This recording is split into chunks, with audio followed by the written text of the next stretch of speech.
Rajat, for that very kind introduction. And thank you also for everything that you do to uphold the principles of this party, this county, this Commonwealth, and this country. We are all in your debt for the great work that you do. And thank you also to all the extraordinary public servants, the advocates, as well as the activists who are here with us now and who spend every day, standing up and speaking out for that which is right. It's a pleasure for me to join with all of you tonight. Now, look, it's not news to anyone here that we're in the midst of the most important election of our lifetimes. We're not just fighting for the presidency or for the Senate or for the House or for state and local offices in Pennsylvania and across the country. As my friend Joe Biden says, we're fighting for the soul of this nation. Because the truth is, I don't believe this country can withstand 4 more years of the current occupant of the White House. I don't believe this country can withstand 4 more years of Republican court packing and consolidation of control. I don't believe this country can withstand another decade of Republican gerrymandering designed to make it impossible to hold extreme officials accountable for their actions. We've already had a preview of what that impact looks like. Today, we are conducting an election in the middle of the worst pandemic in a century, with the worst economy since the 1930s, and we face the most anti-democratic person, I think, ever to occupy the Oval Office. Donald Trump has amplified a culture of fear, bigotry, and violence, and he has inflicted enormous harm on our nation. And he did it with the help of people complicit in his party, many of whom were installed in tailor-made congressional districts and state legislative seats across the country. Now, I don't have to tell you all what gerrymandering has done in Pennsylvania. Until the Pennsylvania Supreme Court forced the state to redraw the congressional map, Republican gerrymandering meant that Republicans had locked in 13 of Pennsylvania's 18 seats in Congress before a single vote had been cast. In 2018, in the midst of what was a blue wave, we saw Democratic candidates for the legislature win more votes than Republicans, but failed to gain majorities simply because of the way the lines were drawn. And because gerrymandered districts have shielded Republicans in the legislature from the will of the people, they spent their time in Harrisburg focused on pleasing their extreme donors and special interests instead of representing the people of Pennsylvania. They know that in a fair fight, they can't win. They know that on the issues, they can't win.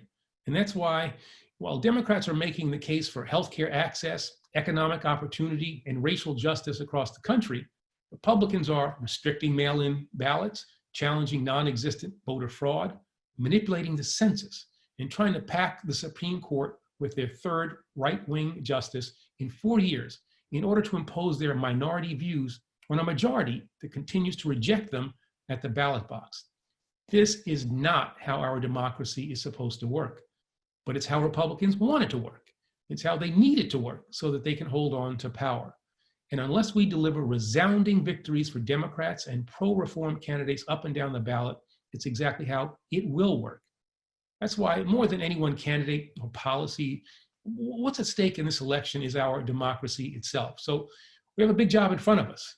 And you all know that that job begins with electing Joe Biden and Kamala Harris as president and vice president of the United States. So let me talk just a minute about Joe Biden. I had the privilege of serving with him in the cabinet, but I knew him long before we joined the Obama administration. I sat with him in the Situation Room as we discussed matters of national security, and I worked alongside him during really incredibly turbulent times for our country. And when you spend that much time with a person, and under those circumstances, you learn a lot. And here's the secret. Here's the deal about Joe Biden. He's exactly what he seems to be. He's a good and decent man with a big heart and a commitment to this country. He listens to good ideas and he acts in the best interest of this nation and all the people in it. I've got no doubt that he's the right person for Pennsylvania and the right person for America at this critical moment. I also know that, unlike the current occupant of the White House, he's a humble man. He understands that change takes more than just the person at the top, and that he's going to need partners to help restore the rule of law, to get the coronavirus under control, to rebuild our economy from another Republican recession, and to restore our democracy from a Republican assault. And that's where you all come in. With a presidential election that runs straight through Pennsylvania, you can make the difference between a resounding victory and a narrow defeat. With competitive congressional races that will determine the makeup of your House delegation, you can provide the margin to advance the Biden-Harris administration's agenda. to institute a real plan to fight COVID-19 and to protect communities, particularly the Black community that have been hit hardest by the virus, to invest $2 trillion in infrastructure and create millions of union jobs, to create home ownership opportunities and protect homeowners from discrimination, to shore up Obamacare with a public option and ensure that all Americans have access to the health care that they need.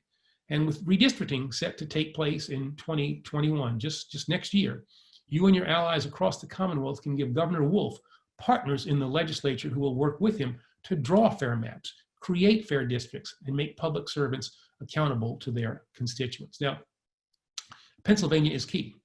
And that's why the organization that I am the head of has invested so much in your work. It's why we hired a state director, Fernando Trevino, to help coordinate our efforts here. It's why we invested $190,000 to help people running for the state Senate, including $40,000 in direct contributions to candidates and $150,000 to the committee, and endorsed 8 outstanding candidates for that chamber. And it's why I have no shame in thanking you for everything that you've already done and asking you to do even more. I'm asking you to use every moment of every day until this election is over to do everything that you can for our democracy. I'm asking you to phone bank and to call and to text and to get out the vote any way that you can. I'm asking you to donate and to canvass and to give your time and energy to this cause.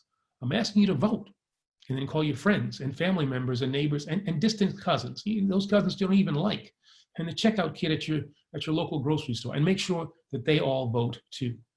Your vote is your voice. And I'm asking you to get loud, because while one voice by itself might not sound like much, when we speak together, when we work together, organize together, and when we vote together, we make the kind of noise that nobody can shut out, nobody can shut down, and nobody can turn away. And if we seize this opportunity and if we meet this moment, we could hear that noise sweep through Pennsylvania and across this nation and bring with it a welcome wave of change.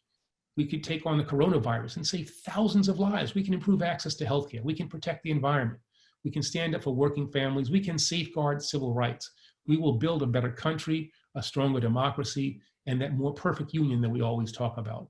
And we could feel that weight of anxiety that we've all carried around with us for the last 4 years. We could feel that weight of anxiety begin to melt away. Now, the job before us will not be easy, but this country, this idea, is worth fighting for. And so I want to thank you all again for everything that you're doing. I want to thank you for this incredible honor. And I want you to know that I'm fired up, just like I was in 2008 and 2012. I'm fired up and I'm ready to go, and I'm ready to stand with you to make our better future real. Thanks again, and keep up the great work.